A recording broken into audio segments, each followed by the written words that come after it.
আগের দিন ভাই পিজার বেসটা এনেছিল, ওটাই আর একটা থেকে গেছে, তাই আজকে আবার আর একটা পিজা বানিয়ে নিয়েছি। বাট এইবার বানালাম peri peri chicken pizza.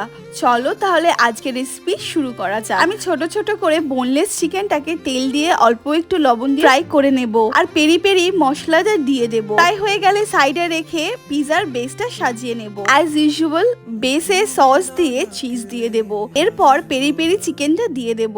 Cheese স্লাইসটা use করছি আমি। ক্যাপসিকাম আর টমেটোজও টপিংসে দিয়েছিলাম, তোমরা ভেজিস না চাইলে নাও দিতে পারো। আর স্প্রিঙ্কল করে দিলাম সল্ট, অরেগানো, চিলি ফ্লেক্স আর পেরি পেরি মশলা। আর গ্যাসে আগে থাকতে বসিয়েছিলাম চাটু, ওটার উপরেই বেক করতে দেব।